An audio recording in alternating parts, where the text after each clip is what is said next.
기도드림으로 예배를 다 함께 열도록 하겠습니다.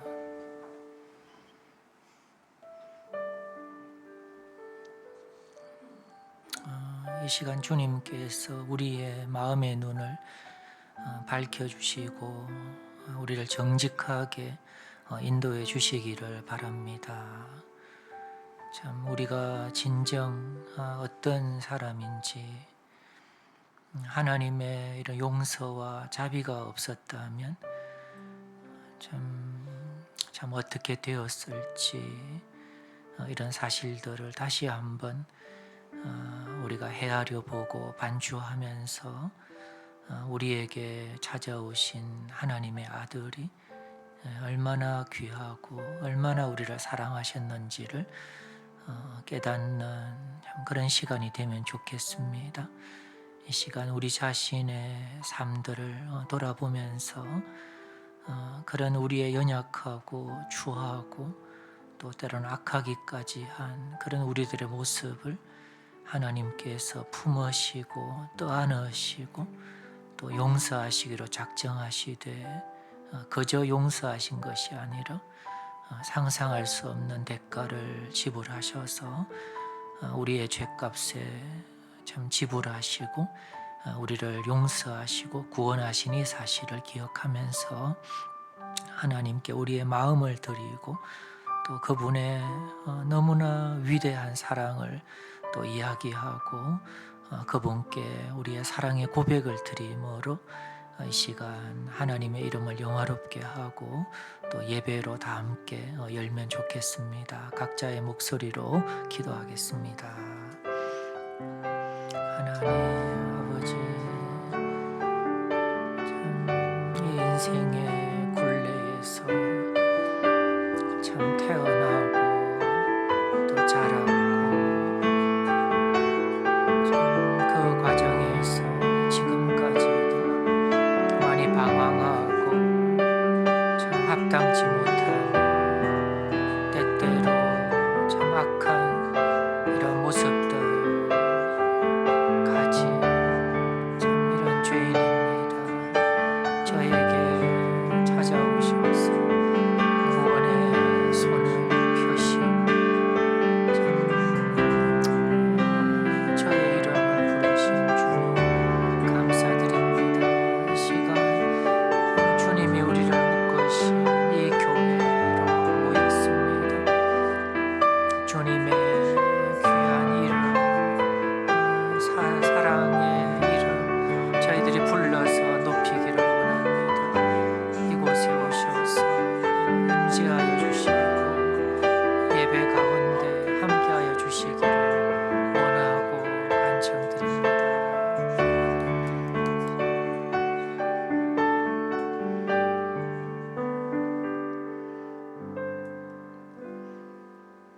우리도 전에는 어리석은 자요 순종하지 아니한 자요 속은 자요 여러 가지 정욕과 행락에 종노릇 한 자요 악독과 투기를 일삼은 자요 가증스러운 자요 피차 미워한 자였으나 우리 구주 하나님의 자비와 사람 사랑하심이 나타날 때에 우리를 구원하시되 우리가 행한 바 의로운 행위로 말미암지 아니하고 오직 그의 긍휼하심을 따라 중생의 씻음과 성령의 새롭게 하심으로 하셨나니 우리 구주 예수 그리스도로 말미암아 우리에게 그 성령을 풍성히 부어주사 우리로 그의 은혜를 힘입어 의롭다 하심을 얻어 영생의 소망을 따라 상속자가 되게 하려 하심이라.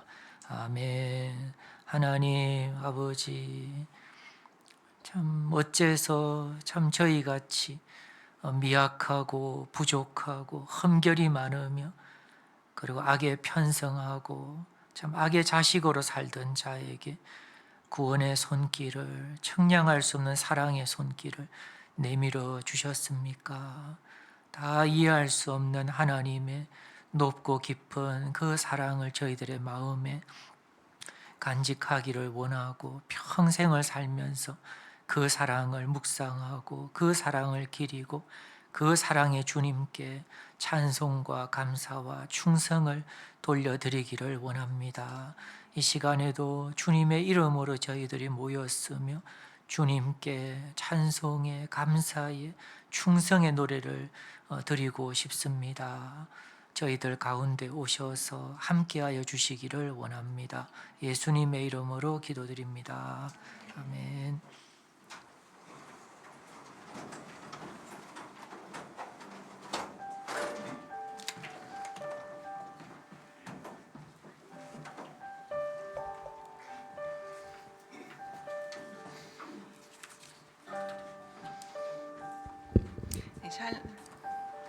샬롬 예배에 나오신 교우 여러분을 축복하고 환영합니다. 이렇게 비 오는 아침에 나오시느라 너무 수고하셨고 주님 앞으로 잘 나오셨습니다.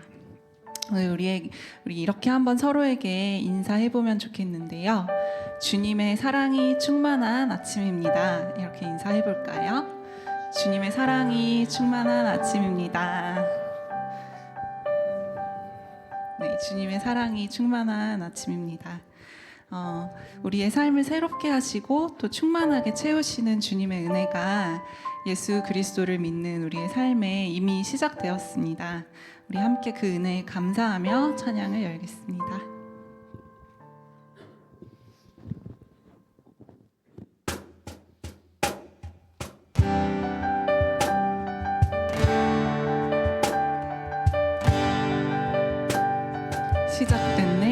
시작됐네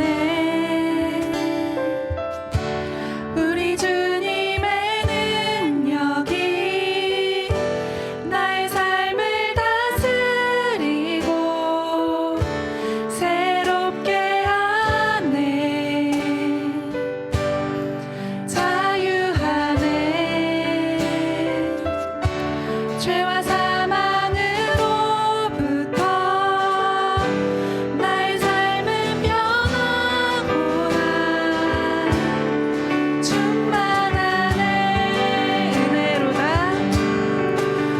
은혜로다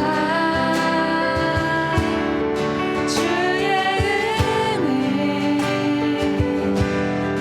한량없는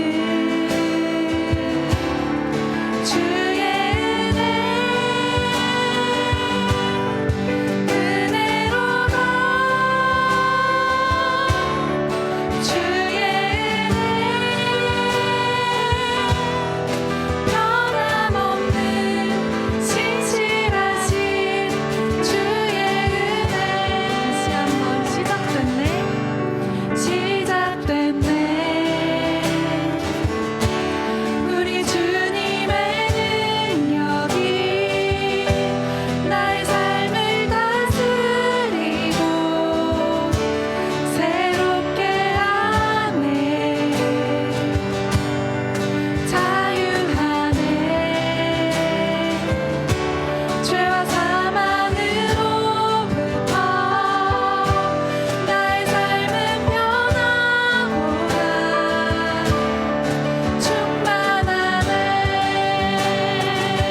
크고 놀라운 사랑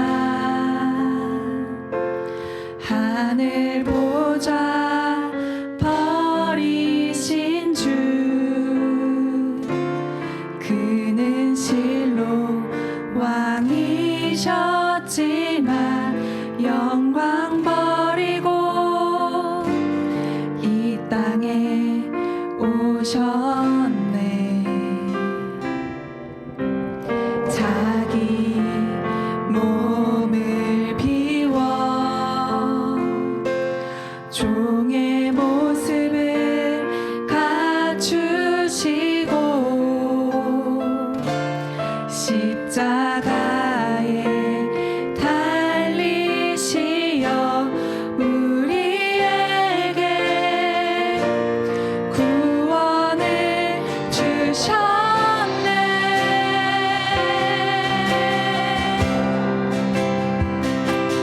증량할 수 없는 그 사랑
난 지극히 작은 자 죄인 중에 괴수 무익한 날 부르셔서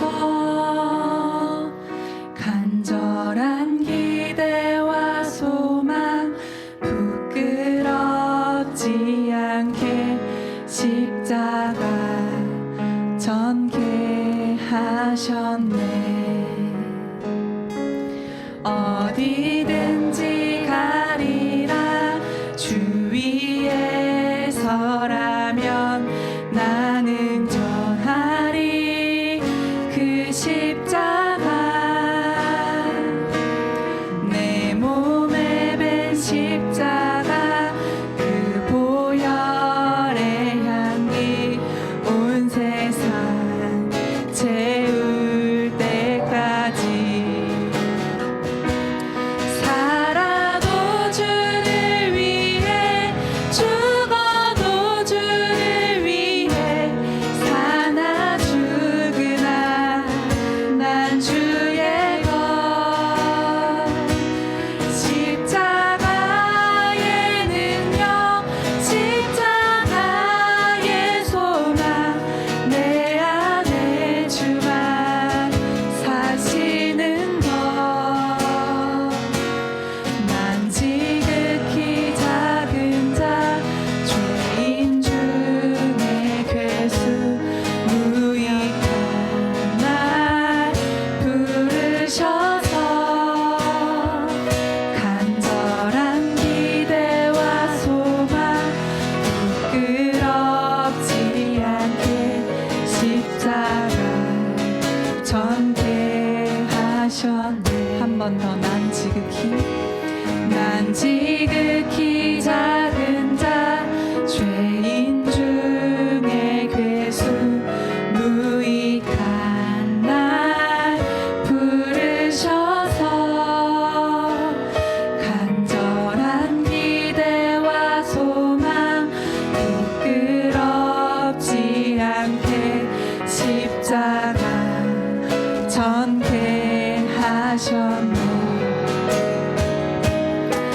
어디든지 가리라 주 위에 서라면 나는 전하리 그 십자가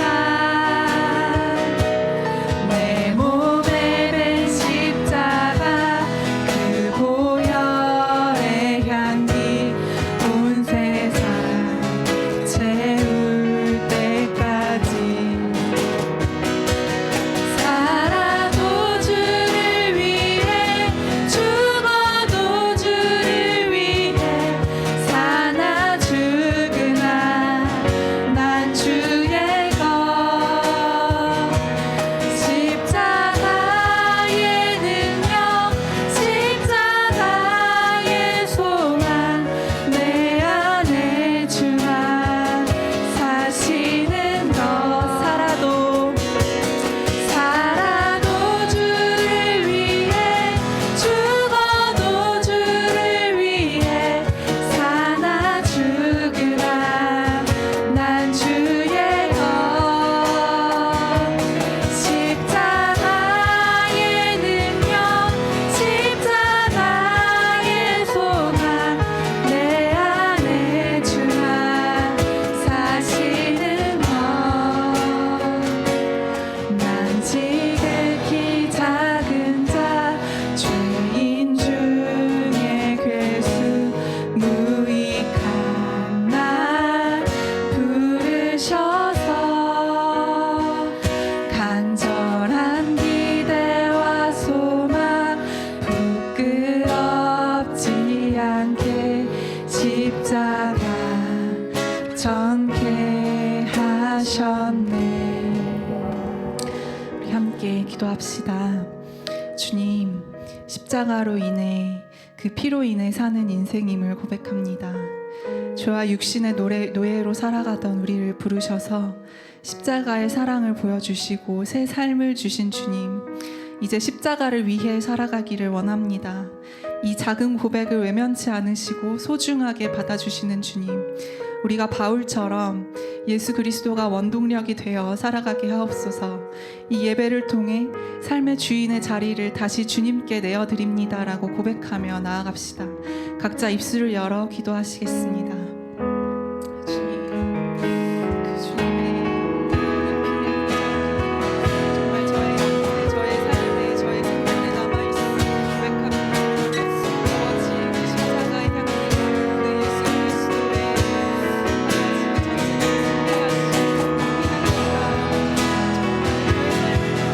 흘러나가기를 원합니다.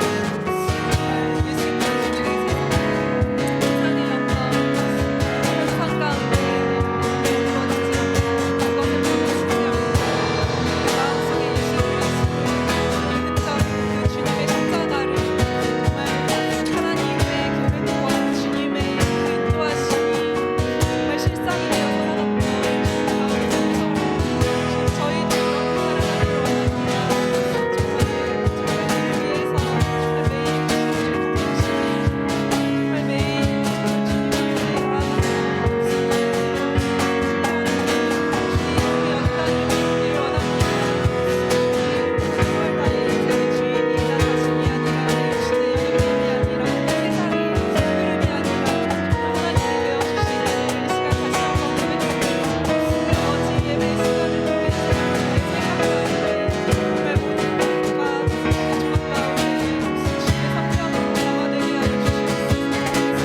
여름의 한가운데에서 더위를 식혀주는 비를 내려주신 주님께 감사와 찬양을 드립니다. 오늘 우리가 살아가는 각자의 삶이 무더운 여름날처럼 때론 버겁고 힘겹게 느껴지기도 합니다. 그러나 우리가 하나님 안에서 소망을 품고 살아갈 때 한 줄기 시원한 비로 우리에게 쉼과 회복을 주시는 주님의 돌보시는 손길이 있음에 감사드립니다. 어느덧 1년의 절반이 지났습니다. 새해를 맞아 주님과 동행하는 한 해를 꿈꾸고 계획했던 게 엊그제 같은데 시간은 참 빠르게 지나가는 것 같습니다. 지난 반년간 우리가 살아낸 걸음걸음들이 하나님을 향한 길로 나아갔는지 아니면 세상을 향해 나아갔는지 돌아보기 원합니다. 바울의 삶을 보며 그리스도를 따르는 삶에 수반되는 고난과 역경이 무엇인지를 생생히 보게 됩니다. 말로는 그리스도를 따르겠다 하지만 막상 고난과 역경을 마주할 때면 세상의 평안과 풍요로움으로 돌아가려 하는 나의 본성이 있음을 고백합니다. 우리의 걸음은 어디로 향하고 있는가? 우리가 걷는 걸음이 향하는 길이 좁고 험한 하나님의 길인지 아니면 넓고 화려한 세상의 길인지를 잘 분간하며 주님께 한 걸음 한 걸음 나아가는 우리 세봄 공동체 구성원들 되게 하여 주옵소서. 지난주 화성의 리튬 배터리 공장에서 화재가 발생해 30여 명의 사상자가 발생하는 사고가 있었습니다. 전문가들은 현장에서 제대로 된 안전교육과 대응훈련의 부재를 심각한 문제로 꼽고 있습니다. 비용 절감을 통한 수익 극대화라는 자본주의의 절대적인 가치 앞에 사람의 목숨과 직결되는 안전이 경시되고 결국엔 사회의 약자인 가난한 이들, 외국인들이 그 피해를 보는 사회 구조입니다. 주님께서 관심을 가지고 돌보시기를 원하는 사회의 약한 자들, 소외받는 자들을 위해 이 사회의 구조가 변화될 수 있기를 기도합니다. 이 사고를 계기로 현장에서 현실성 있는 안전교육과 실질적인 안전 대비들이 이루어질 수 있기를, 그리고 돈이 절대적인 가치가 아니라 돈보다 귀한 가치가 있음을 기억하는 사회가 될 수 있기를 간구드립니다. 예배를 위해 기도드립니다. 성도들 한 사람 한 사람의 마음을 열어주셔서 주님이 주신 말씀 앞에 솔직한 모습으로 나아가게 하시고 말씀에 우리 삶을 비춰보고 주님께로 돌이키는 시간 되게 하여 주옵소서. 오늘 말씀을 전하시는 최용진 목사님에게도 성령 충만함을 부어주셔서 살아계신 하나님의 말씀이 전해지는 시간 되게 하여 주시기를 기도드립니다. 오늘 드려지는 헌금을 위해 기도드립니다. 우리 재정의 주인이 하나님이심을, 그리고 오늘 하루의 삶 가운데 우리를 먹이시고 입히시고 돌보시는 분이 하나님이심을 믿는 믿음의 표현으로 우리에게 허락하신 재정의 일부를 주님께 드립니다. 우리의 믿음의 표현을 기쁘게 받아주시고 드려지는 헌금이 하나님 나라를 이루어가는 일에 지혜롭게 쓰일 수 있기를 기도드립니다.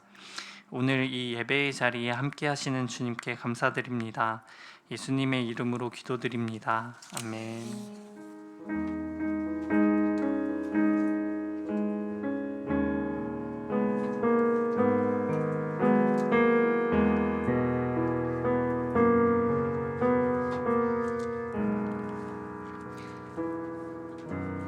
내게 있는 모든 것을 1절로 헌금 올려드리시겠습니다.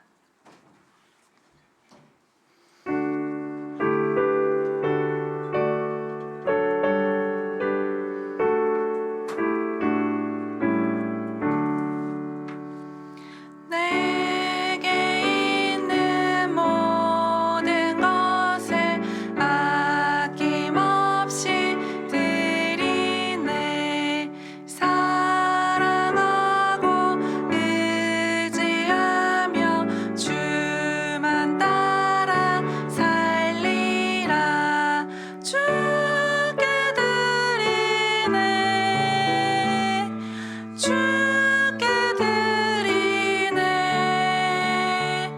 사랑하는 구주 앞에 모두 드리네. 아멘.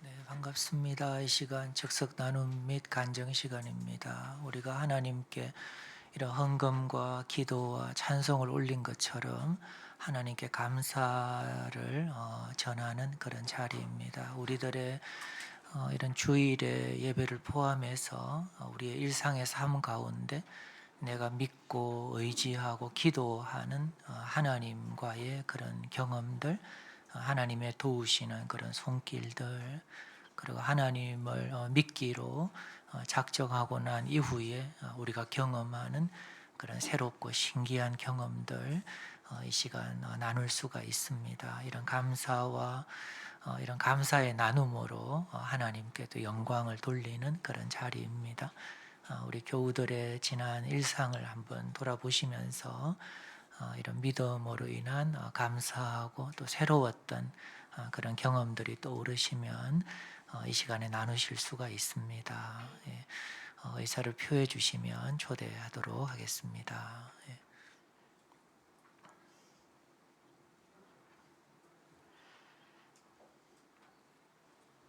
네, 우리 성종원 집사님 박수로 초대하겠습니다.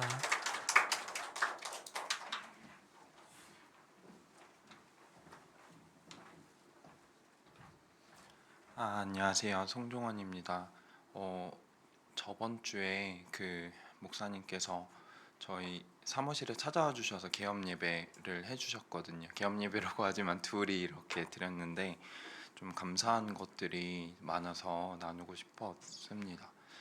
일단 목사님께서 브리스길라 사도행전 18장에서 브리스길라와 아굴라가 좀 그 갑작스레 이렇게 로마에서 그리스 남부 고린도로 좀 사업을 중단하고 옮겨갔던 것을 그 말씀을 얘기해 주셨거든요. 그러면서 좀 얘기해 주신 게 좀 사업보다 더 큰 가치가 하나님께는 좀 있다. 그리고 브리스길라 아굴라를 보면은 그 생업이 있는데도 전도 여행에도 참여하고 그러거든요. 바울과.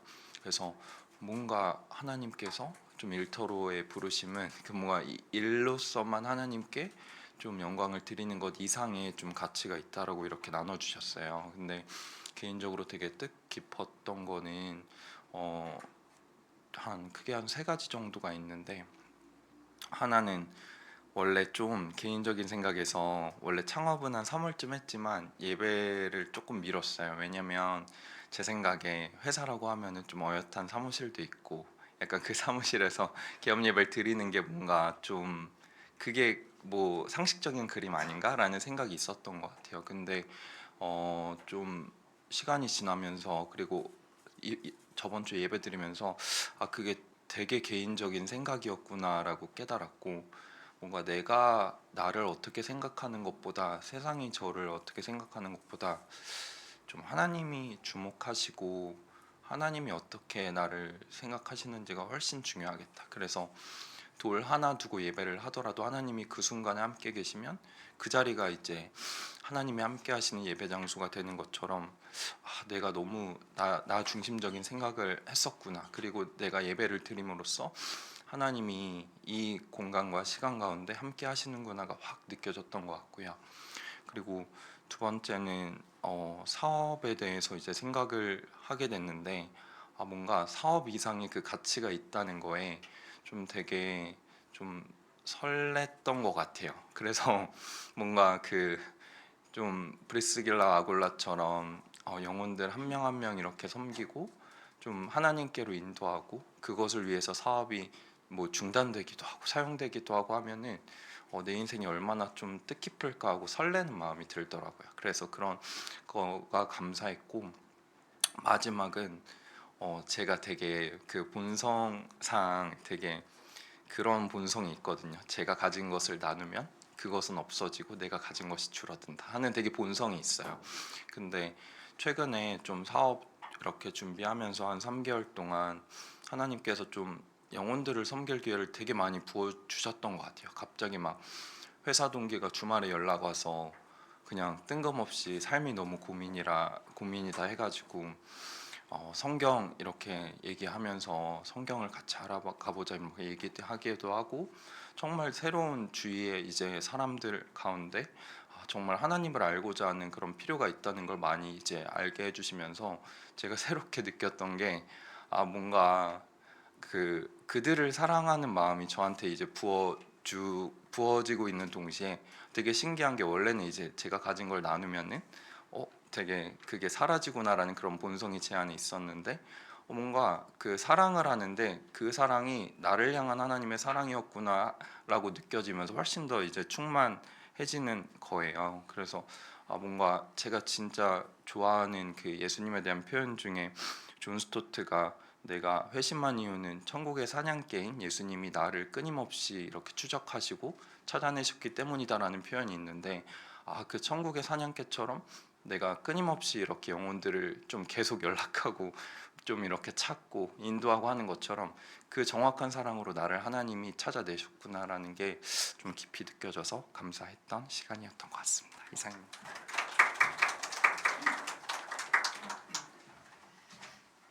네, 감사합니다. 저도 그 개업 예배 가서 함께 참여했는데 참 감동이 있었습니다. 예, 하나님께 감사드립니다. 예. 네, 또 들으시면서 나도 생각났습니다 하는 교우 계시면 의사를 표해 주십시오. 지난주 보니까 막판에 막 몰려서 이렇게 하던데 그래서 지금 아직 여유가 있거든요. 빨리빨리 이렇게 하고 그거 이제 정리가 잘 되면은 좋죠. 근데 그게 이제 장점도 있고 약간 또 한계도 있어요. 정리가 좀 덜 돼도 짧게 하면 된다 이 생각으로 우리 복음자매 박수로 초대하겠습니다.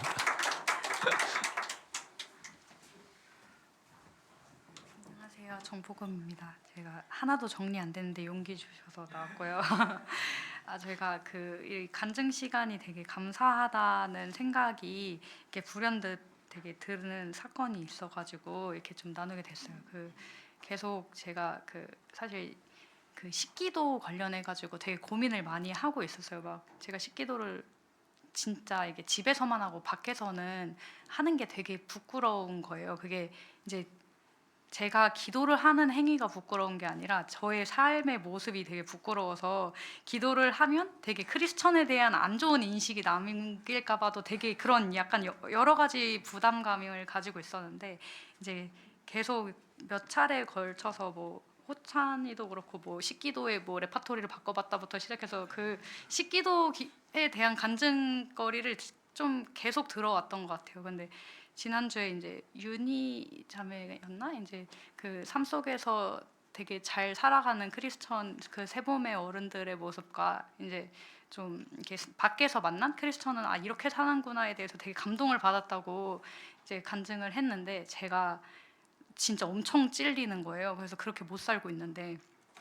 그래서 안 되겠다 싶어가지고 진짜 다른 사람들 다 몰래 저희는 팀들이 다 같이 밥을 먹어야 돼서 되게 몰래 한 5초 막 3초 이렇게 막 감사합니다 이렇게 하고 기도를 했어요.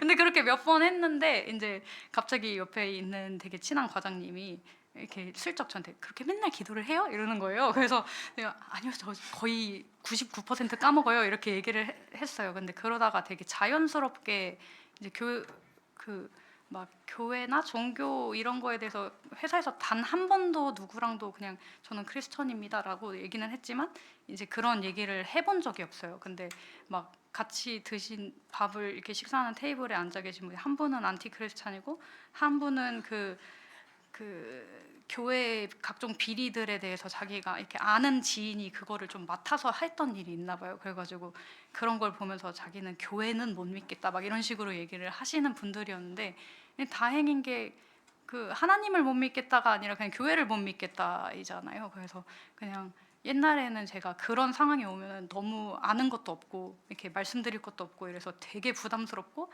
막 어떻게든 피하고 싶고 막 얼굴 빨개지고 막 이랬을 것 같은데 이제 그냥 제가 생각하기로는 이제 사람이 많고 이렇게 돈이 모이는 곳에는 항상 부정부패가 있기 마련이다. 근데 이제 사람들이 다 부족하고 이런 것들 때문에 이제 또 이런 이렇게 하나님을 믿는 사람들이 있는 것 같다라는 식으로 좀 말씀을 드렸어요. 뭐 그러면서 좀 그 이제 또 무슨 얘기를 했던 것 같은데 잘 기억은 안 나는데 아무튼 그런 식으로 제가 이게 주변 사람들한테 그 기독교에 대해서 우리 종교가 뭐 이렇게 사람을 믿고 다니는 게 아니고 이제 그리고 막 회개에 대해서도 되게 부정적인 생각을 갖고 계신 거예요. 자기 친구가 교회를 엄청 열심히 그 안티 크리스천 분은 교회를 엄청 열심히 다니는데 맨날 똑같은 잘못을 반복한대요. 그래서 맨날 그 나쁜 짓을 하고 자기 기도하면 다냐고 막 이렇게 얘기를 하시는 거예요. 그래서 이게 그것 또한 이제 좀 그래도 어제보다 더 나은 오늘이 되기 위해서 노력하는 삶의 모습이 되게 멋진 사람들이 많다. 그래서 한 10년 전과 지금을 비교했을 때 저도 되게 이것보다 더 안 좋은 사람이었는데 많이 괜찮은 사람이 된 것 같다고 생각한다. 이러면서 좀 이런 게 이게 무조건적으로 이렇게 나쁜 사람들만 있는 그런 게 아니고 이 종교로 인해서 이렇게 되게 이렇게 바른 가치관과 이런 걸로 좀 잘 살아가려는 사람들이 되게 많다라는 얘기를 좀 할 수가 있어가지고 좀 되게 감사했고 이게 다 이 간증 시간에 들었던 이런 식기도나 이런 여러 가지 삶의 모습에 대한 이렇게 도전을 많이 받아가지고 이런 삶을 아주 잠깐이지만 좀 살 수 있어서 되게 좋았고 앞으로는 식기도를 조금씩 몇 초씩이라도 더 이렇게 좀 길게 할 수 있게 좀 그리고 좀 그 기도를 하는 저의 모습에 다른 사람들이 시험에 들지 않도록 삶을 좀 잘 살아가 보려는 그런 마음이 좀 생겨가지고 좀 같이 중보해 주시면 감사드리겠습니다.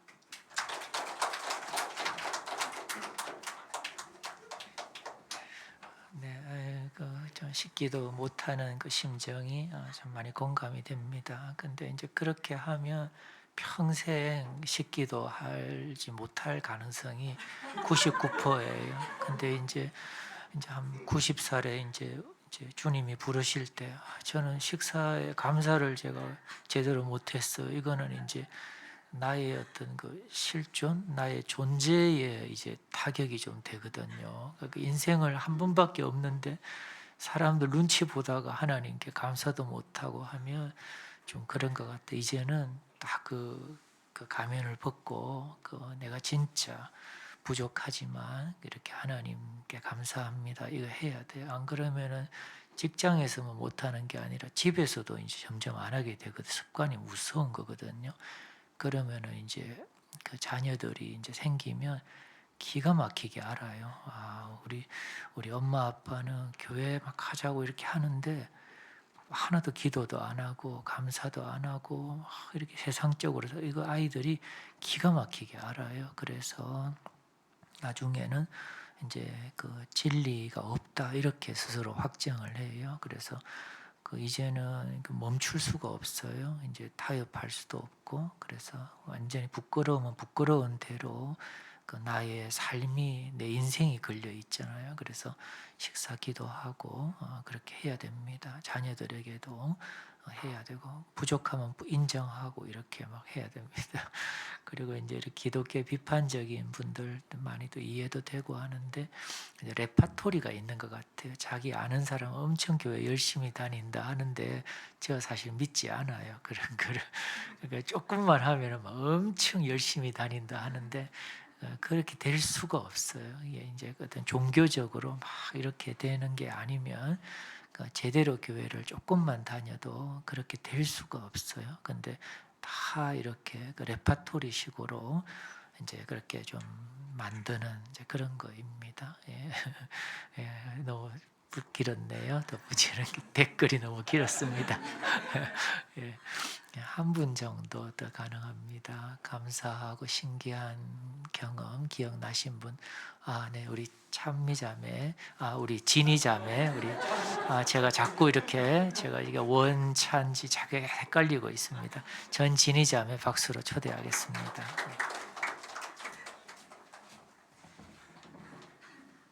안녕하세요. 찬미 동생 진이입니다.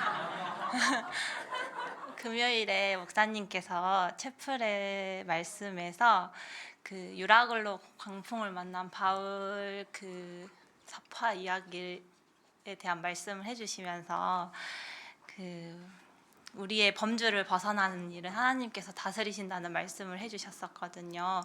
근데 그 말씀이 되게 제가 붙들고 싶었던 게, 토요일에 제가 웨딩 촬영을 예약을 해놨는데 그 비 소식이 계속 있어가지고, 장마가 시작된다는 이야기가 계속 있었어가지고 되게 노심초사했거든요, 한 주 동안. 근데 목사님께서 그 말씀을 해주실 때 정말 기도해야겠다라는 그 생각이 엄청 강하게 들어가지고 그 말씀을 힘입어서 기도하고 또 막 주변 사람들에게 막 기도 부탁도 하고 그랬는데, 한편으로는 그 비가 빨리 오게 해달라는 기도가 있을 수도 있잖아요. 그래서 만약에 빨리 비가 오더라도 그 촬영할 때 기쁜 마음을 주시라고도 같이 기도했어요, 조그맣게.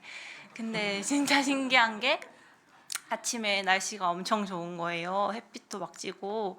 그래가지고 하나님께서 진짜 내 기도를 들어주시려나 보다 하면서 엄청 그 웨딩 촬영에 대한 감격보다 그 기도응답에 대한 감격이 너무 커가지고 되게 기분 좋게 준비를 할 수 있었는데, 또 한편 더 감사했던 건 그 막 머리 만져주시는 분들, 화장해주시는 분들, 막 작가님들이 막 날씨 오늘 너무 좋아서 다행이다고, 막 신부님이 날씨 요정이다고 막 이런 얘기 하시는 거예요. 근데 제가 날씨 요정이 아니라 제가 크리스천인데 날씨가 좋게 해달라고 진짜 간절히 기도했다, 이런 이야기를 하니까 그러냐고 해서 하나님을 전할 수 있어서 감사했습니다.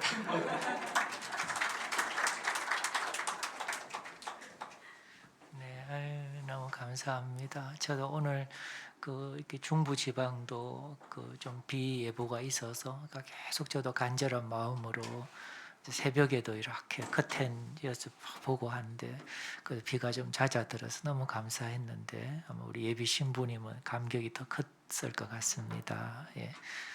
네, 오늘은 아시지만 이 정도로 하겠습니다. 우리 성경 봉독입니다. 우리 사도행전 2장 37절에서 47절까지 우리 박광재 형제 봉독하시겠습니다.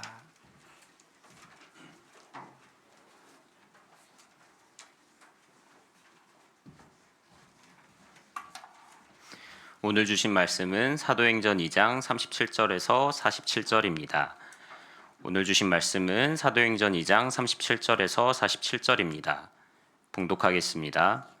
그들이 이 말을 듣고 마음에 찔려 베드로와 다른 사도들에게 물어 이르되, 형제들아, 우리가 어찌할꼬 하거늘. 베드로가 이르되 너희가 회개하여 각각 예수 그리스도의 이름으로 세례를 받고 죄 사함을 받으라.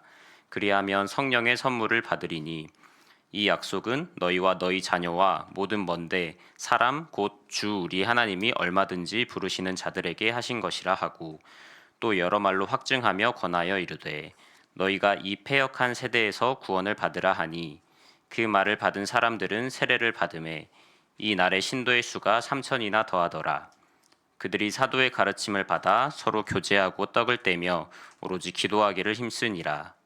사람마다 두려워하는데 사도들로 말미암아 기사와 표적이 많이 나타나니, 믿는 사람이 다 함께 있어 모든 물건을 서로 통용하고 또 재산과 소유를 팔아 각 사람의 필요를 따라 나눠주며 날마다 마음을 같이하여 성전에 모이기를 힘쓰고 집에서 떡을 떼며 기쁨과 순전한 마음으로 음식을 먹고 하나님을 찬미하며 또 온 백성에게 칭송을 받으니 주께서 구원받는 사람을 날마다 더하게 하시니라. 아멘.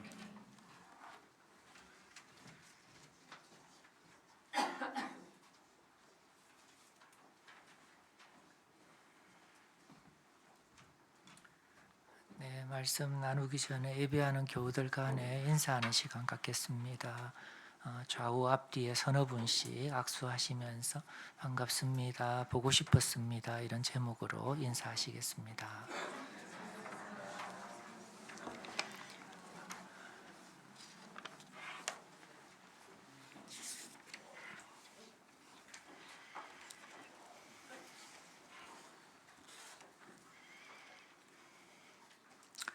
네, 오늘 본문은 이제 사도행전 2장 37절부터인데요. 이제 그들이 이 말을 듣고 마음에 찔려 베드로와 다른 사도들에게 물어 이르되 형제들아 우리가 어찌할꼬 이렇게 문난 이런 어떤 장면으로 시작하고 있습니다.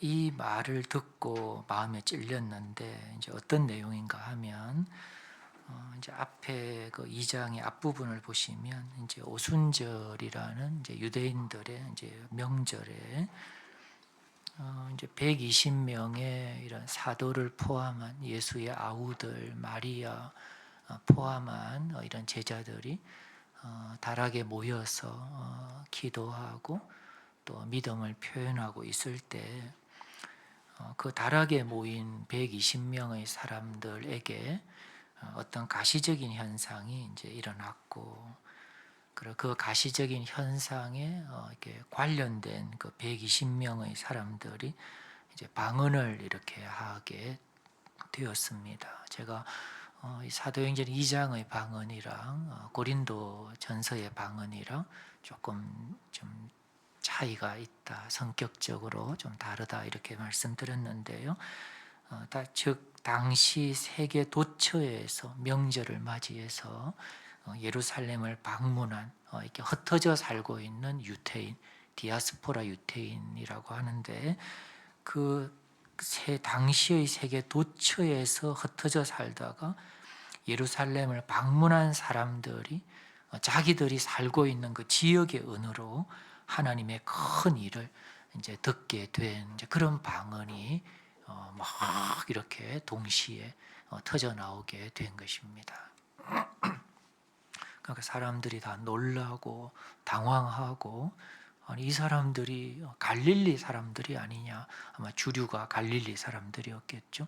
근데 우리가 이렇게 난 곳 언어로 듣게 되면 어찌 됨이냐 이러면서 당황하고 소동하고 사실 본 적이 없는 전무후무한 그런 현상이 이제 일어나게 되었습니다. 사람들의 그 당황과 소동과 그 어떤 궁금증에 대해서 베드로가 그 상황에 대해서 설명을 하는데, 요엘 선지자가 예언한 하나님의 영의 오심이다 이렇게 요엘서를 인용을 해서 딱 설명을 해줍니다. 그리고 하나 더, 여러분들이 십자가에 내어 주어서 죽음을 당했다가 다시 살아나서 하늘에 올리워진 예수가 바로 이 하나님의 영 성령을 보내셨다는 점을 또 설명을 해주게 됩니다. 두 가지, 하나는 구약을 통해서, 하나님 예수 그리스도의 그 십자가와 부활 승천 사건과 관련해서 이 하나님의 영, 이 성령의 오신 이 사건을 이제 설명을 두 가지 어떤 측면에서 설명을 해주게 됩니다. 근데 이 말을 들은 거기에 모인 사람들, 이제 120명을 이제 이렇게 둘러싸고 있는 그때 당시에 아프리카, 어떤 유럽 지역, 또 아시아에서 다 온 사람들이 베드로의 이 말을 무시하기가 어려웠을 것입니다. 왜냐하면 첫 번째는 그 현상 때문이었을 것입니다. 그것은 무시할 수 없는 명확한 어떤 요소, 명확한 어떤 그 성격을 가지고 있는 그런 현상이었기 때문에 베드로의 말을 무시하기 어려웠을 것입니다. 두 번째는 베드로를 비롯한 사도들의 이 확신에 찬 태도도 영향을 주었을 것입니다. 조금 말하는 사람이 좀 사기치는 것 같고, 그냥 반신반의하는 것 같고, 그냥 이론과 정보를 이야기하는 것 같으면은 그런 어떤 진정성을 느끼기가 어려울 것입니다. 그런데 이 베드로를 비롯한 사도들의 확신에 찬 태도, 정말 12명이 그 120명이 완전 하나가 된, 그러나 광신적이지 않은, 주관적이지 않은 명백한 객관적인 그 현상과 함께 했기 때문에 그 사도들의 확신에 찬 태도도 그들에게 영향을 주었을 것입니다. 이 사도들은 불과 며칠 전만 하더라도 이런 어떤 태도의 사람들이 아니었습니다. 불과 2, 3일 만에 완전히 달라져 있었습니다. 세 번째로는 아마도 빈 무덤, 즉 예수의 부활에 대한 소식이 그들에게 영향을 주었을 것입니다. 그들이 발을 딛고 서 있는 바로 그곳, 그리 크지 않은 도심에서 일어난 그 일은 적지 않은 개연성을 가지고 있는, 정말 어떤 합리적인 어떤 성격과 요소를 가지고 있는 그 빈 무덤, 예수의 부활에 대한 이 소식이 그들에게도 영향을 주었을 것입니다. 그리고 네 번째로는 아마도 이 모든 일의 역사적인 성격이 영향을 주었을 것입니다. 예수의 이런 탄생과 생애와 그 어떤 사역하심, 그리고 그 인생의 어떤 마지막에 그분의 그 어떤 십자가의 죽음과 빈 무덤, 즉 부활, 그리고 승천과 이 성령 수여라고 하는, 그리고 그 결과적으로 이 오순절에 일어난 정말 본 적이 없는 이런 명백한 현상, 이 모두는 소설적인 이야기나 하나의 개념이 아니라 그들과 같은 시 공간에서 일어난 역사를 무대로 펼쳐진 그런 사건이었다는 점에서 그들은 이 베드로의 이 설명을 무시하기 어려웠을 것입니다. 그래서 3,000명이나 세례를 받는 그런 어떤 수학을 이 장은 이제 보여주고 있습니다.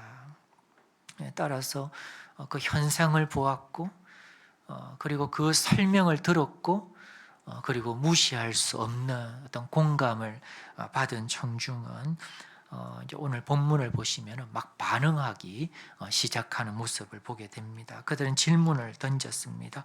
우리가 무엇을 어떻게 하여야 되느냐고 베드로에게 간절히 묻는, 진지하게 묻는 그런 모습을 보게 됩니다. 이에 대해서 베드로가 38절이네요.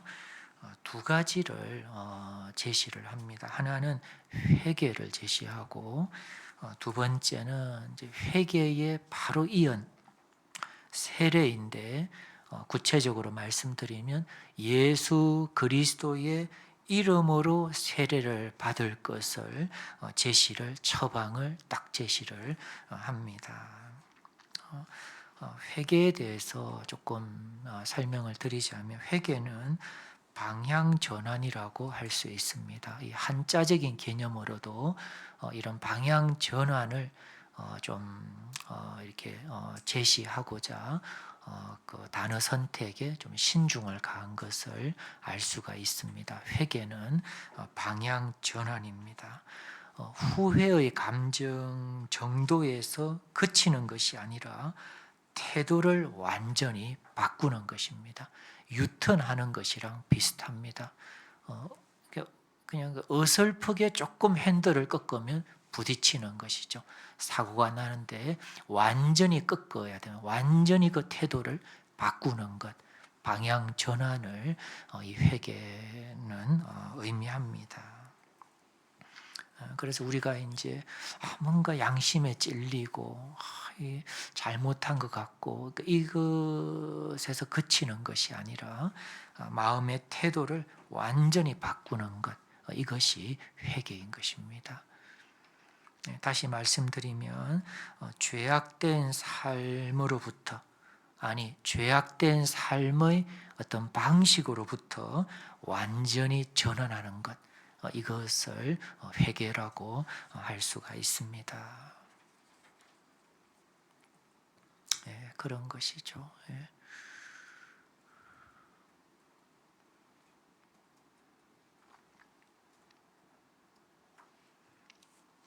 이제 그런 예수님의 이런 어떤 역사의 무대 위에서 전개된 이런 예수 사건, 그러니까 이것을 우리가 잘 살펴볼 필요가 있고, 그 내용을 잘 우리가 들여다보고 묵상을 하면 이런 회개의 어떤 이 동력을 얻을 수가 있습니다. 그리고 어떤 이 유비적인 것들도 생각해 볼 수 있습니다. 우리가 결심이 약하다고 생각을 하지만 잘 생각해 보면 어떤 경우에 유턴을 하는 경우들도 의외로 있다는 것을 우리가 생각해 볼 수 있습니다. 꼭 우리 자신의 경험이 아니더라도 이제 잘 관찰을 해보면 어떤 계기가 있으면 그것이 마음에 와서 부딪히고 마음에 탁 꽂히는 그런 어떤 사건으로서의 경험이 있으면 마음을 완전히 고치는 그런 일들이 있습니다. 저도 몇 가지 크고 작은 이런 전환하는 그런 경험들이 사실은 좀 생각이 납니다. 어떤 그 사물을 보거나 어떤 이 대상을 딱 쳐다볼 때 살아있는 한은 영원히 잊을 수 없는 그런 어떤 이 기억, 그런 어떤 이 결심을 이렇게 떠오르게 하는 그런 어떤 이 사물, 대상들이 있습니다. 이제 아마 사소한 것들도 있고 또 가장 소중했던 관계, 이제 대상에 대해서 그런 정말 이렇게 식지 않은 변질되지 않을 그런 마음을 먹는 그런 어떤 유비적인 그런 경험들도 있습니다. 그런데 아무튼 제가 좀 하려고 하는 이제 말씀은 이런 역사의 무대 위에서 펼쳐진 증거와 증인들과 많은 정황 증거가 있고 역사적인 어떤 흔적을 고스란히 가지고 있는 이 예수 사건은 우리의 이런 회개, 방향 전환을 할 수 있도록 능히 이렇게 돕는 그런 동력으로서 부족함이 없다라는 것입니다. 근데 사람들이 보통 이제 이런 예수 사건, 이 신약의 증인들이 한결같이 전하는 이 예수 사건을 그 독특성, 그 역사성 이런 것들을 좀 진지하게 살피지 못함으로 인해서 그냥 뭐 여러 종교 중에 하나다.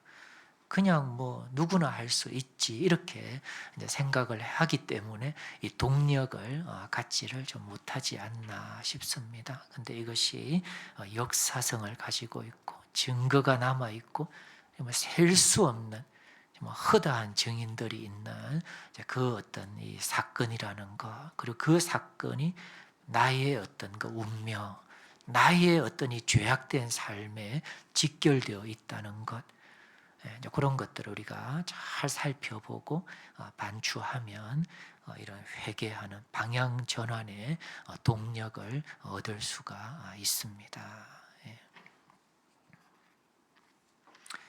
40절에도 이제 보시면은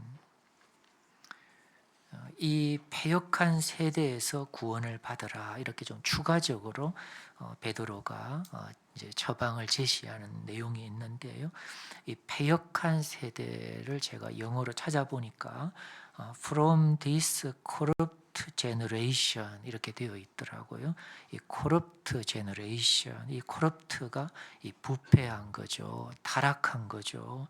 그리고 부도덕한 그런 의미를 가지고 있습니다. 이와 같이 이렇게 부패하고 타락하고 이 부도덕한 삶으로부터 방향 전환할 것을 이렇게 요청을 처방을 제시하고 그것만이 살 길이라는 것입니다.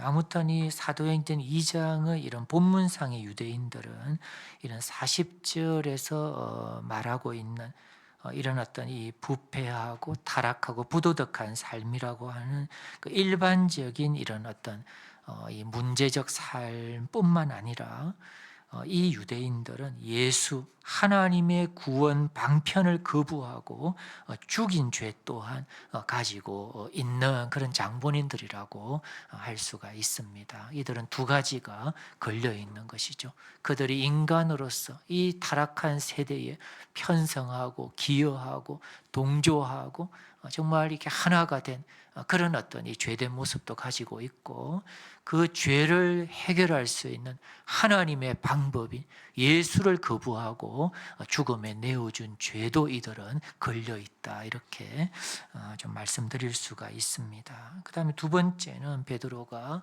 이런 회개에 이어서 세례를 제시를 합니다. 예수 그리스도의 이름으로 세례를 받는 것, 이것은 그 이름의 대상에게 복종하는 의미가 있다고 합니다.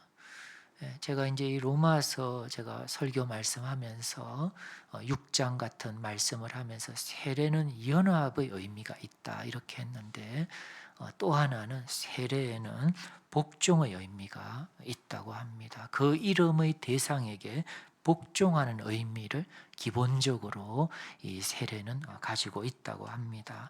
조금 더 구체적으로 이 복종을 말씀드리면, 그 이름의 대상의 공로에, 그러니까 그분의 공로에 의지한다는 것이죠.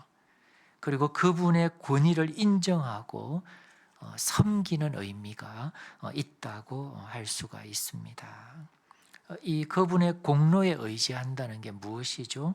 바로 그분이 십자가 죽음으로 이루신 일을 의지하고 내 것으로 삼는 그런 것이라 할 수 있고, 그분의 권위를 인정하고 섬기는 의미란 그분을 주님으로 섬기고 주님께 충성하는 그런 의미라고 할 수가 있습니다. 아무튼 이 세례에는, 예수 그리스도의 이름으로 받는 세례에는 이런 복종의 의미가 있다. 그분이 행하신 일을 이렇게 받아들이고 의지하는, 그분의 그 공로에 의지하는 의미가 있고, 또 그분을 주님으로 섬기고 충성하는 의미가 이 세례의 이 복종에는 좀 세부적으로 있다고 할 수가 있습니다. 그래서 오늘 우리들도 이제 많은 분들이 이제 세례를 이제 공개적으로 받으셨는데, 이 세례에는 세례 의식을 하지만 그런 그 이름의 대상에게 복종하는 것, 그분의 공로를 의지하고, 그리고 그분의 권위를, 주님이라는 그 권위를 인정하고 충성하는 의미가 있구나. 그래서 우리가 주님이라고 부르는구나. 그런 것들을 우리가 잘 이렇게 좀 이해를 하고 우리의 그 주님과의 관계에 적용할 필요가 있습니다. 그러면 많은 것들이 달라지게 되는 것입니다.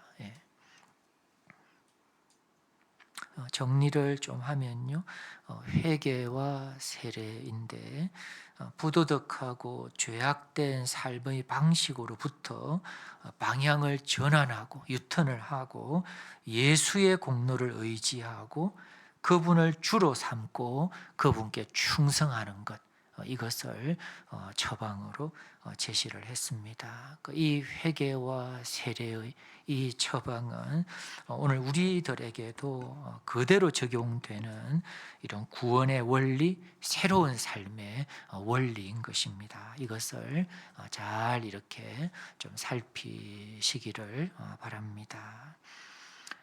근데 아무튼 우리의 이런 죄악된 삶이라는 것, 그리고 이 죄악된 삶에서 우리를 구원하시는 그분이 이루신 일, 그분의 이 공로를 의지한다고 할 때 우리의 어떤 좀 진면목을 우리들이 정직하게 좀 바라볼 필요가 있습니다. 사실 우리가 많은 이런 가면을 쓰고 살아간다는 생각입니다. 저만 하더라도 가면을 쓰기가 너무 쉬운 그런 어떤 이 직군에 좀 속해 있다는 생각을 자주 하고 있습니다. 늘 이렇게 성경을 이야기해야 되고 늘 이렇게 신실하게 이렇게 그런 역할을 해야 되고 하기 때문에 이런 가면을 정말 참 쓰기가 얼마나 쉬운가 이런 생각을 합니다. 하지만 우리의 이런 의상으로 옷 입은 것으로 포장할 수 없는, 포장해서는 안 되는 우리의 이런 진면목, 우리의 이런 페르소나를 벗고 정직하게 이 베드로가 제시하는 이 복음의 처방 앞에 회개와 세례라고 하는 그분의 공로를 의지하고 그분께 충성을 드리는 이 복음의 진리 앞에 우리가 정직하게 설 필요가 있다는 것입니다. 다음으로 이제 회개하고 예수의 이름으로 세례를 받으면 주어지는 선물이 있음을 추가적으로 밝히고 있습니다. 먼저 38절의 그 하반절을 보시면요, 두 가지 선물이 있는데 뭐죠? 하나가 죄 사함, 죄 용서를 받는 거죠. 어디에서도 받을 수가 없습니다. 이 죄 용서를 여기서 받을 수가 있고, 두 번째로는 성령 선물, 성령을 수여받게 되는 것입니다. 성령을 선물로 수여받게 되는 것입니다. 그리고 하나를 더 할 수가 있는데 41절의 그 뒷부분인데요. 이날의 신도의 수가 3,000이나 더하더라 이렇게 되는데 이것이 바로 어떤 공동체를 염두에 둔 그런 표현입니다. 그래서 우리가 회개하고 세례를 받으면 세 번째 선물, 그 분의 공동체에 속하게 되는데, 다시 말씀드리면 교회의 일원이 된다는 것입니다. 세 가지 선물입니다. 죄 용서를 받으며, 그리고 성령을 선물로 수여받게 되고, 그리고 예수의 공동체, 즉 교회의 일원이 된다는 것입니다.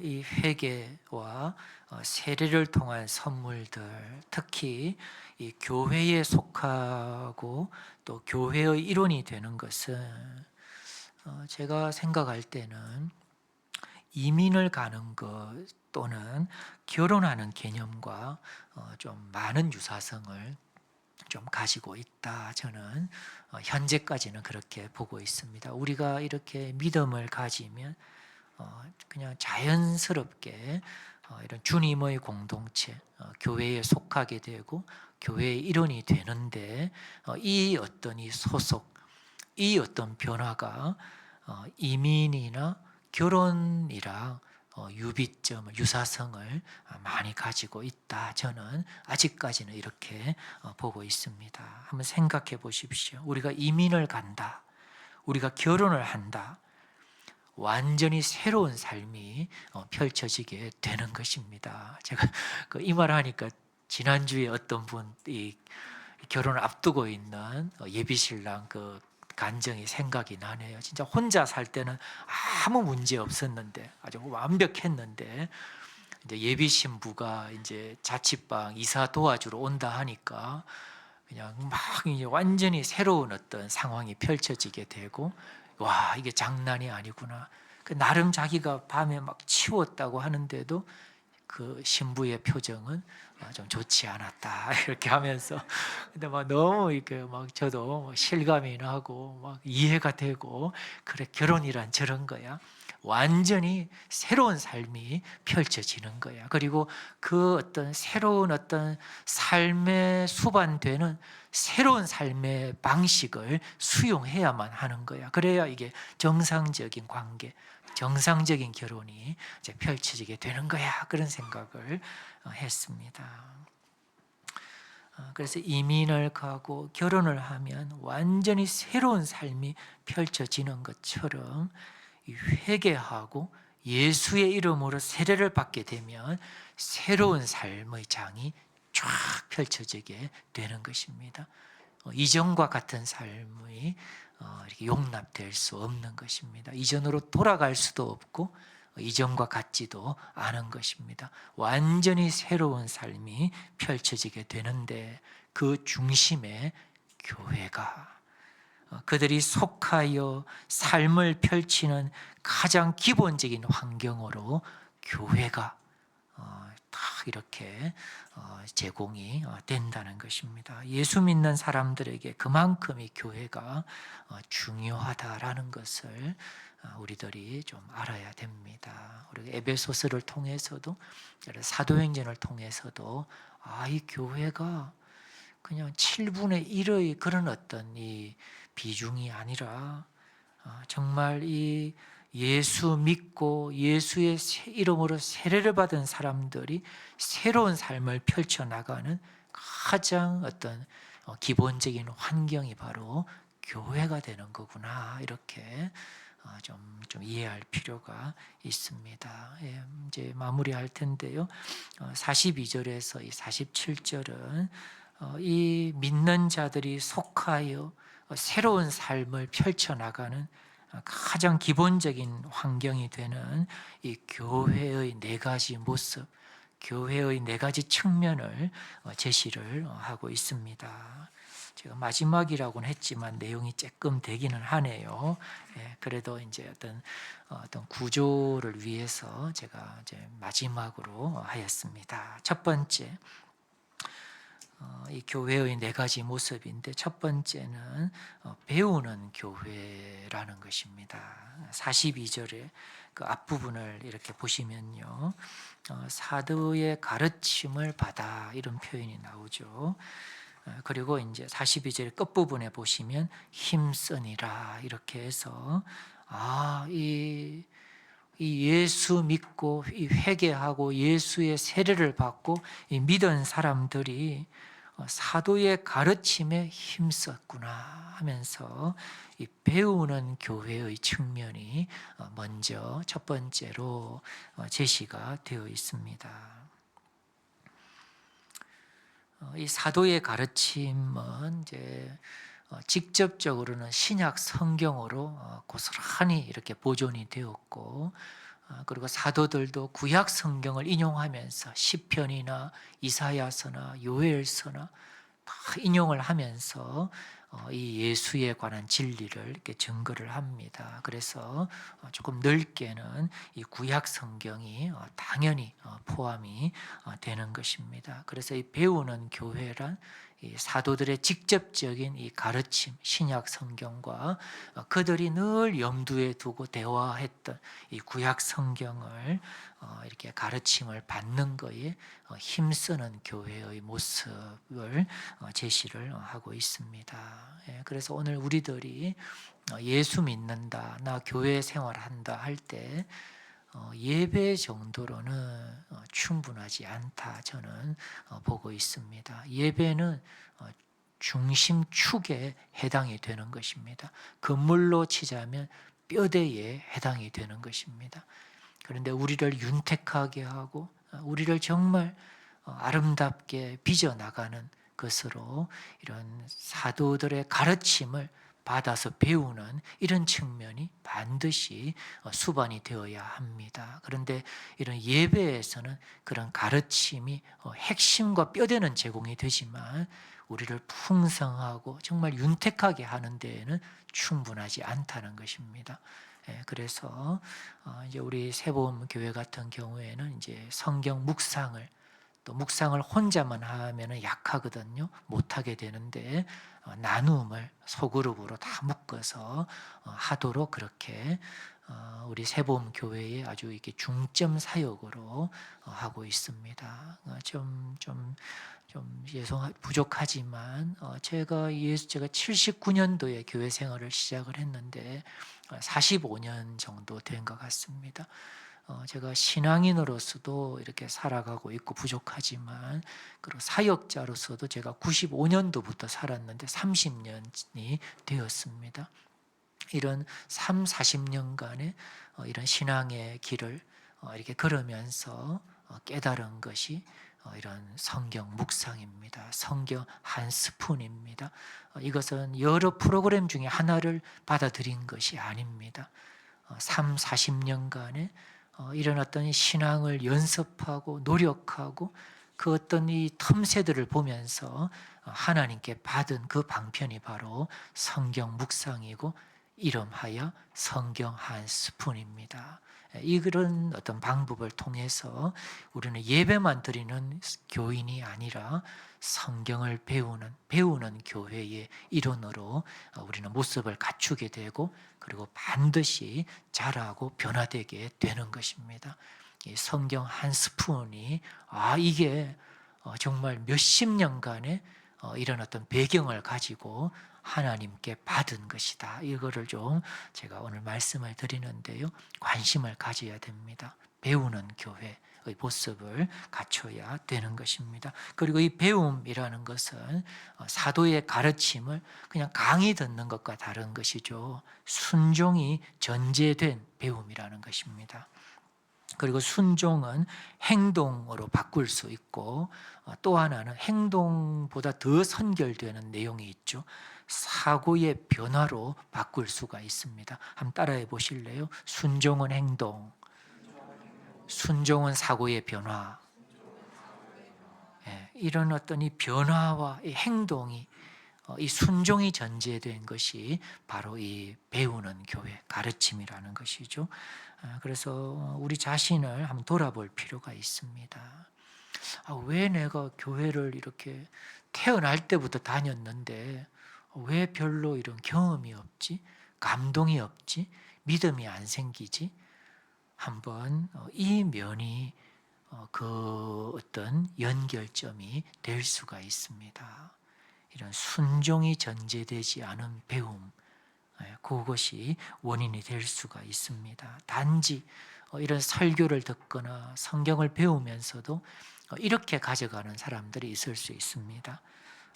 이거 나도 이렇게 한번 해봐야 되겠다. 나도 이렇게 해야겠구나. 이런 식으로 아주 좋은 거죠. 근데 여기에서 딱 그치게 되면 이게 그냥 하나의 개념과 이론에 그치고 마는 것입니다. 근데 이런 어떤 모습은 순종으로 이런 변화로 이렇게 이끌어내기가 어렵습니다. 그래서 이 42절이 이야기하는 그런 교회의 모습에 부합하지 않는다 이렇게 말씀드릴 수가 있습니다. 개념적으로 강의 듣는 것처럼이 아니라 이런 순종과 행동과 변화를 초래하는 그런 어떤 가르침으로 배움으로 나아가야 된다는 점입니다. 두 번째는요, 이제 교제하는 교회인데 42절에 나오죠. 여기 서로 교제하고 이렇게 나옵니다. 그리고 44절에서 45절에도 그 교제의 좀 구체적인 이런 장면들이 좀 소개가 되고 있습니다. 이 42절에 이 교제하고 할 때 이것이 이제 헬라어로 이제 코이노니아 이렇게 되어 있는데 이것은 사귐어로 조금 다르게 좀 표현해 볼 수 있는 것 같습니다. 이 서로 교제하는 것, 성도 간의 사귐이라는 것입니다. 그런데 여기 42절에 잘 보시면요, 그냥 서로 사귀고 교제하는 것이 아니라 사도의 가르침을 받아 서로 교제하고 사귀는 것으로 연결되어 있는 것을 볼 수 있습니다. 따라서 이 교회의 이런 교제라는 것은, 이 교제하는 교회라는 것은 사도의 가르침을 받아서 하는 교제이고, 다르게 말하자면 하나님과 함께하는 그런 사귐이라고 할 수가 있습니다. 이 교회 안에도 인간적인 교제 위주의 그런 어떤 성격의 교제에 머무는 그런 모습들도 있을 텐데, 그것과 많이 다른 그런 교제를 이야기를 합니다. 어제도 우리 세봄에도 그 풋살 동호회가 있어가지고 제가 아주 어떻게 이렇게 목사님은 좀 이렇게 정적이고 그렇게 행동적이지 않은데 그 이런 시간에 막 다들 막 서로 카풀하고 막 이렇게 막 서로 막 이게 작전 지휘해가지고 이렇게 모여서 그 비싼 돈을 내고 막 이렇게 한 너무 신기해하고 있습니다.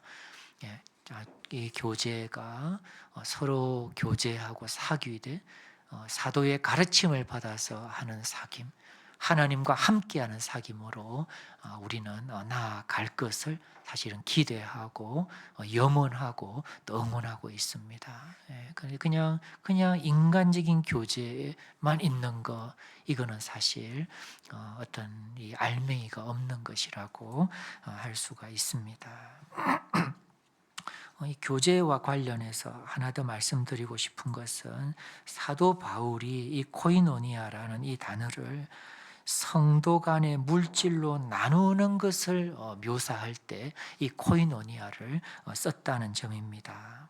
그래서 이 코이노니아는 하나는 성도 간의 하나님 안에서의 사귐이라고 할 수 있고, 다른 하나는 성도 간의 물질을 서로 나누는 것을 의미한다고 할 수가 있습니다. 필요가 있는 교회 성도에 대해서 그 필요를 내가 좀 넉넉하고 여유가 있으면 그것을 나누고 관대하는 그런 의미를 이 코이노니아는 기본적으로 가지고 있습니다. 이것은 신약의 하나님의 백성인 교회에게만이 아니라 구약의 하나님의 백성 공동체에도 동일하게 장려된 것이 바로 이런 어떤 측면입니다. 그러니까 신약의 교회에 장려되는 것은 마땅하다, 이렇게 할 수 있습니다.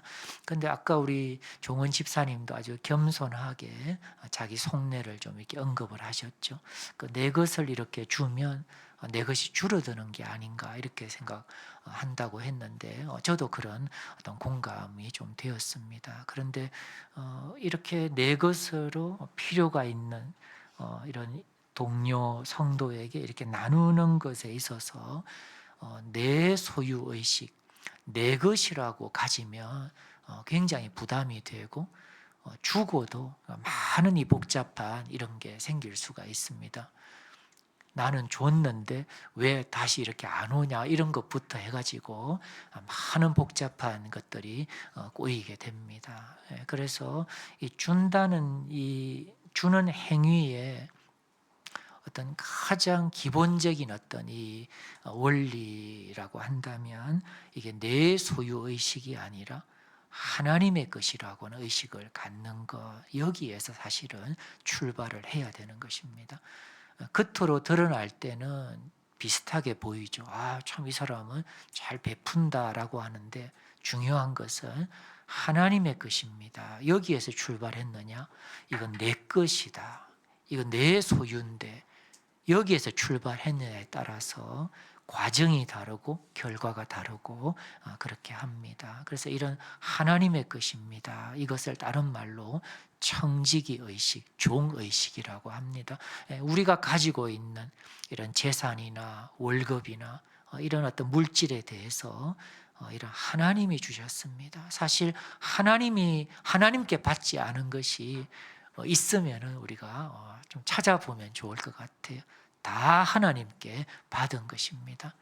우리의 생명도 건강도 이런 존재의 기회도 일할 수 있는 기회도 급여도 재산도 잘 생각해 보면 표면적으로는 우리가 막 한 것 같죠. 그러나 그 내면적으로 근원적으로 잘 우리가 추리해 간다면 모든 것이 다 하나님께로부터 왔다는 것. 따라서 하나님이 나뿐만 아니라 이 온 세상 우주 만물의 역사와 시간에 주인이 하나님이시다라는 것을 고백하지 않을 수가 없는 것입니다. 그래서 이런 내 것이 아니라 하나님의 것입니다라고 하는 이런 청지기 의식을 갖는 것을 우리가 잘 좀 배울 필요가 있습니다. 네, 그렇다고 해서 이 44절과 45절에 보니까요, 이렇게 하면서 조장님, 다 재산과 소유를 팔아서 다 나눠줬는데 조장님의 그 저 차도 하나님의 것입니다. 조장님의 저 집도 조장님의 것이 아닙니다. 이렇게 이제 할 수도 있는데, 근데 역사적으로도 이것을 글자 그대로는 잘 지키지 않았던 것 같습니다. 사유재산이 인정이 되었고, 그리고 자발적인 행위였다고 하는 것. 그리고 그 사유재산이라고 하는 것도 사실은 궁극적으로는 하나님의 것입니다. 이렇게 하면서 그래도 우리가 이런 현실의 어떤 삶 가운데 사유재산이 좀 인정이 되었다. 여기 보면 집에서 떡을 떼는데 집을 소유하고 있었다. 그 배에서 예수님과 사역을 하는데 배를 소유하고 있었다. 그런 것들을 좀 참고해 볼 필요가 있습니다. 그러나 중요한 것은 다행이다, 사유재산이다, 이것이 아니라 궁극적으로는 하나님의 것이고, 그리고 필요가 있는 성도들과 적극적으로 나누는 것이 장려되고 성령님께서 기뻐하신다라는 사실입니다. 결론은 여기에 있는 것이죠. 세 번째로 이제 점점 마무리가 됩니다. 46절인데요. 날마다 마음을 같이하여 성전에 모이기를 힘쓰고 집에서 떡을 떼며 이렇게 하고 있습니다. 이것은 이제 성전에서 또 집에서 모이는 것인데, 모여서 뭘 했겠습니까? 예배했다는 것입니다. 세 번째 이 교회의 모습은 예배하는 교회라는 것입니다. 이 성전에서 모이는 것은 아까 우리가 유대교에서 기독교라고 해서 유대교의 것들을 즉시 버리지는 않았다는 것입니다. 유대교의 어떤 이 차원 안에서도 하나님을 섬기고 하나님을 예배할 수가 있었다라는 것이죠. 그러나 점점 이 교회가, 이 예수님이 세우신 이 공동체가 더 좋은 것이구나, 이렇게 해서 이제 이렇게 옮겨가게 되는 것이지만, 이 처음에는 이 유대교의 이런 성전에 가서도 기도하고 예배를 드렸다라는 것을 알 수가 있습니다. 아무튼 요점은 이런 성전에서의 예배, 이 공식적인 모임이 있는 것이고, 또 집에서의 이렇게 식사하고 식사할 때 성찬식도 했을 것으로 보는데, 이런 집에서의 예배, 이런 비공식적인 예배가 균형을 이루었다는 것입니다. 모여서 예배하는데 공식적인 예배와 비공식적인 이런 예배가 잘 균형을 이루었다라는 것입니다. 이 비공식적인 모임이 성전의 예배를 보충했다는 것이죠. 성전의 예배만으로 충분하지 않다는 것입니다. 이것을 보충했다는 것이죠. 오늘날 우리 이런 신앙의 어떤 이 현실에서도 이런 공식적인 오늘 같은 예배가 중심축이 되어야 합니다. 그리고 여기에다가 그것을 보충해주는 이런 작은 모임들이 있어야 한다는 것을 배울 수가 있습니다.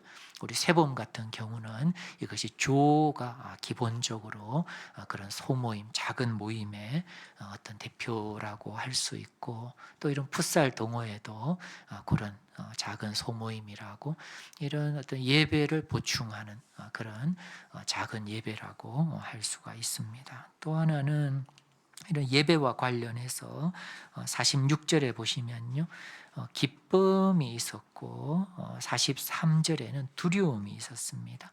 예배에 있어서 이런 기쁨과 두려움, 이 두려움이 경외심이죠. 이 하나님을 예배하는 데 있어서 이 두 가지가 균형이 있는 것을 우리는 좀 보게 됩니다. 그래서 경외심만 있는 것도 좀 부족하고 기쁨만 있는 것도 부족한 것이죠. 이 두 가지가 잘 조화를 이룰 수 있도록 그렇게 해야 합니다. 그리고 이 기쁨에는 기뻐할 만한 많은 이유가 있습니다. 메시아가 오셨죠. 이 우리의 죄를, 이 추하고 어두운 죄를 어디에 가서 용서를 받겠습니까? 메시아가 오셨죠. 그리고 사랑을 우리들에게 베풀어 주셨죠. 그리고 성령을 선물로 주셔서 이 모든 일들이 우리의 힘에 의해서만이 아니라 우리를 도우시고 우리를 붙드시는 성령이 오셨죠. 그러니까 기뻐해야 될 이유가 사실은 많이 있는 것이죠. 근데 여기에 두려움, 경외심이 함께 있다는 것입니다. 네 번째 마지막이죠. 47절의 하반절. 주께서 구원받는 사람을 날마다 더하게 하시니라 하면서 이게 여기에서 어떤 명백하게 언급되지는 않지만 이 사도행전의 전체적인 흐름을 볼 때 전도, 다른 말로 증거가 있었다라는 것을 유추할 수가 있습니다. 그래서 이 교회의 네 번째 모습, 이 성도가 사는 기본적인 환경, 이 교회를 중심으로 우리가 살아가야 되는데 교회의 네 번째 이 측면은 바로 증거하는 교회라고 할 수가 있습니다. 하나님께서 이루신 이 큰 구원을 우리만 누리는 게 아니라 이웃에게 먼 곳에 나가서도 전해야 하는 것입니다. 저도 신앙이 아직도 많이 부족하지만 지금보다 더 연약했을 때는 이웃들을 보면서 이웃들의 이런 모습들을 보면서 왜 저렇게 막 하냐고 그렇게 비난조로 생각을 하고 그랬었습니다. 그러나 이제 조금씩 삶의 어떤 그 진정한 이런 모습들을 조금씩 알면서 저 사람들이 이 큰 구원을 모르고 이 어둠과 악의 그 체제 아래에서 저렇게 신음하고 비관하고 저렇게 절망하고 저렇게 또 악의 자녀들이 되어서 살아가는구나, 이런 것들을 좀 깨닫게 됩니다. 그래서 하나님께서 이루신 이 큰 소망과 구원을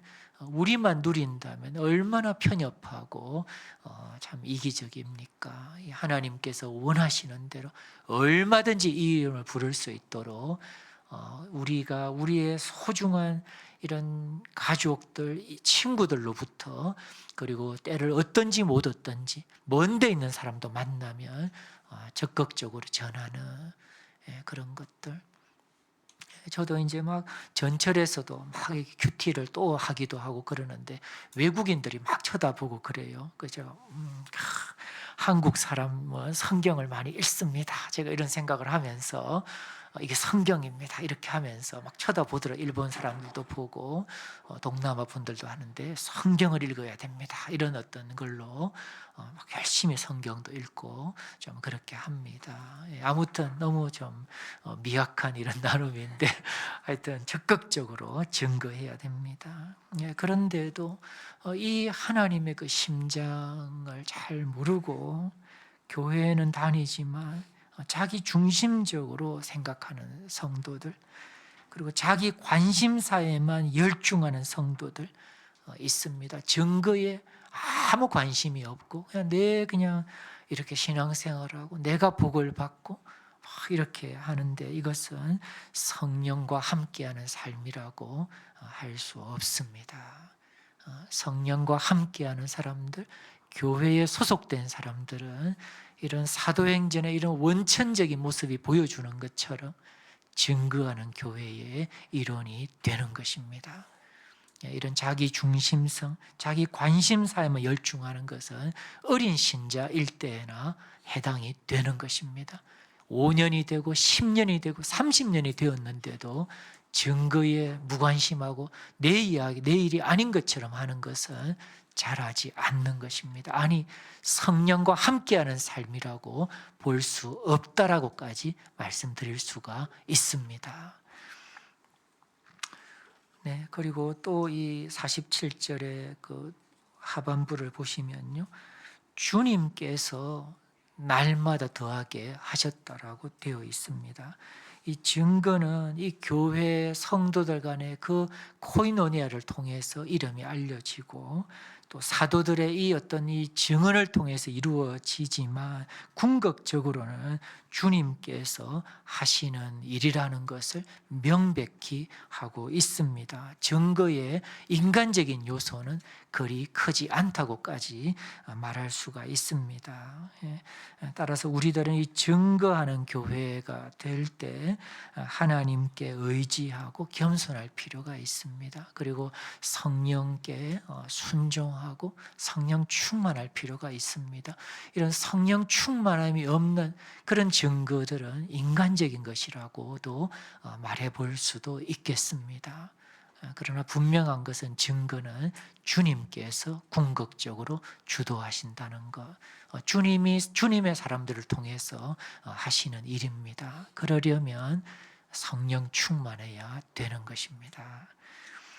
그리고 또 한 가지는 날마다 이렇게 되어 있는데요. 47절에 이게 가끔씩 행하는 그런 이제 일이 아니라는 것이 이렇게 표현되어 있습니다. 날마다 예배하는 것처럼 날마다 증거했다라는 것을, 그러니까 날마다 구원받는 사람들이 더해졌다라는 것을 알 수가 있습니다. 그래서 우리 세봄은 몇 주년 전도 대회 이렇게 사실은 하지 않고 있습니다. 우리는 매주 일상이 사실은 증언하는 것입니다. 우리의 이 나눔이, 우리의 기도가, 우리의 이런 말씀 나눔이 다 증거에 사실은 포커싱이 되어 있는 것입니다. 때를 얻든지 못 얻든지 우리는 증거해야 되는 것입니다. 아무튼 이 교회의 네 가지 측면, 배우는 교회, 교제하는 교회, 예배하는 교회, 증거하는 교회, 이 네 가지 측면을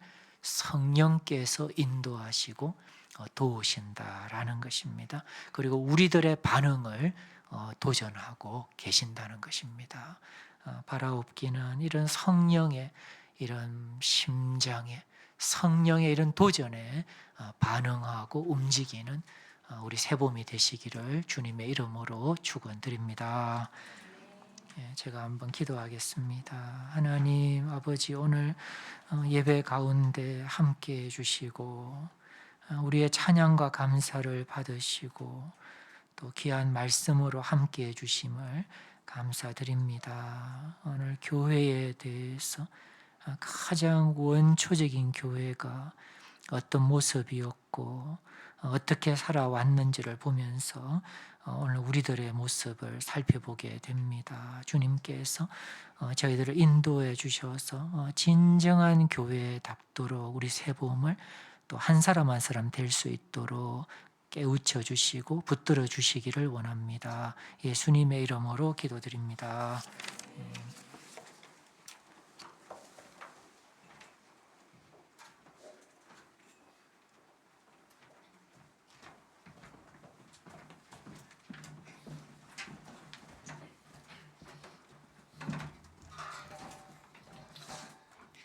주 예수 내 맘에 들어와 계신 후 함께 찬양하시겠습니다.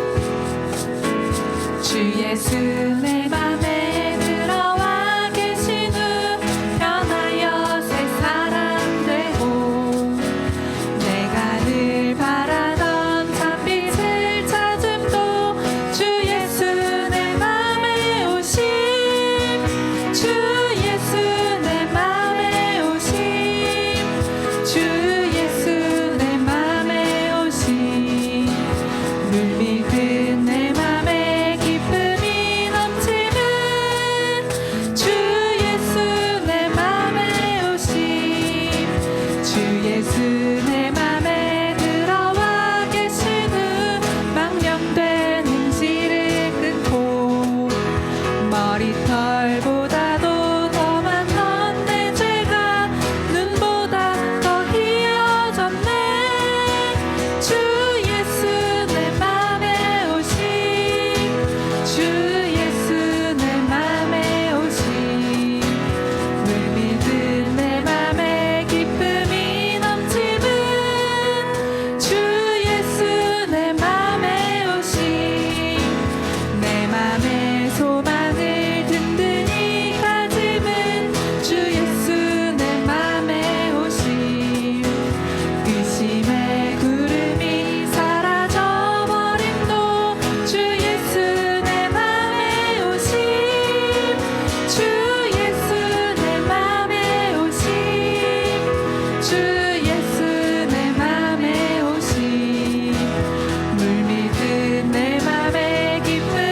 예수 내 맘에 오심 주 예수 내 맘에 오심 주 예수 내 맘에 오심 물밀듯 내 맘에 기쁨이 넘침은 주 예수 내 맘에 오심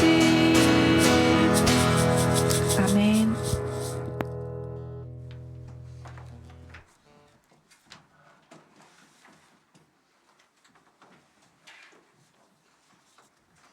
네, 주님께서 가르치신 기도 화답하면서 올려드리겠습니다. 하늘에 계신 이름이 거룩히 여김을 하나님의 나라가 뜻이 하늘에서 이룬 것 같이 오늘날 우리에게 우리가 우리에게 죄 지은 자를 우리 죄를 우리를 시험에 다만 악에서 나라와 권세와 영광이 아버지께 영원히 있사옵나이다. 아멘. 하나님 아버지 참 예배하는 교회로 모이게 하시고 세워지게 하심을 감사드립니다. 정말 하나님께서 이 교회에 허락하신 네 가지의 측면들 참 배우는 교회 그리고 증거하는 교회 교제하는 교회 예배하는 교회로 저희들 자라가도록 이끄시고 변화를 일으켜 주시기를 원합니다. 성령 충만한 목회자가 되도록 주님 불쌍히 여기시고 붙들어 주시기를 구합니다.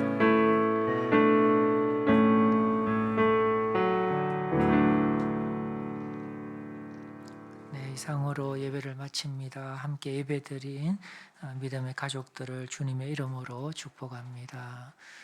우리 세봄의 예배에 처음 이렇게 참석하신 분 계십니까?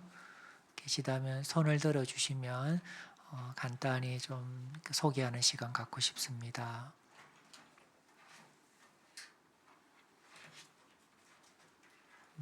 네, 안 계신 것 같습니다. 그래요. 교회 소식 2번 보시면요, 교회 학교 교무 회의가 점심 나눔 후에 있습니다. 교사분들은 참고해 주십시오. 3번에 보시면 세봄이랑 성경 한 스푼 선교회가 연합해서 하는 여름 사경회가 7월 20일에 있습니다.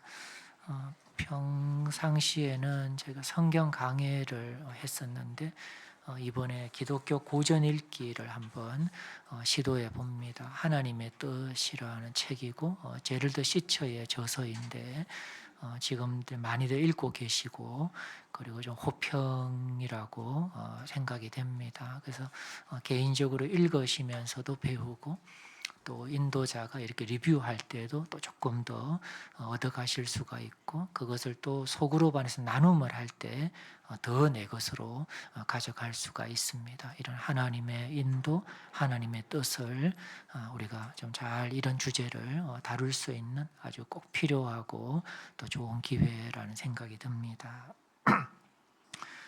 4번에 보시면 사랑을 만나다 이런 가칭 이런 이제 일일 어떤 세미나 좀 준비를 하고 있습니다. 이제 싱글들을 대상으로 하고 있고 이런 사람을 만나고 또 데이트를 하고 또 결혼으로 이어지는 이제 이런 코스에 관한 이제 진솔한 이야기 또 현실적으로 좀 이렇게 준비할 수 있도록 돕는 이제 그런 또 귀한 자리입니다. 우리 교우들도 열려 있고 또 이런 우리 교우는 아니지만 또 이런 기회가 필요한 분들이 있으면 소개해 주시면 감사하겠습니다. 예, 뭐 이렇게 연결을 해주고 그런 자리는 아니라는 점. 예. 그리고 이제 7월에 생일 맞은 교우들 이제 4분 계신데 잘 참고해 주시고 또 축복해 주시면 좋겠습니다. 이번에 보시면 우리 영경자매 지난주에 이제 조부상이 있었습니다. 김천에서 있었는데 답례를 이렇게 준비했습니다. 예배 후에 또 위로해 주시고 또 유가족들 특히 부모님 위해서 또 기도해 주시면 감사하겠습니다. 네, 이상입니다. 우리 함께 하신 주님께 우리 박수로 예배를 마치겠습니다.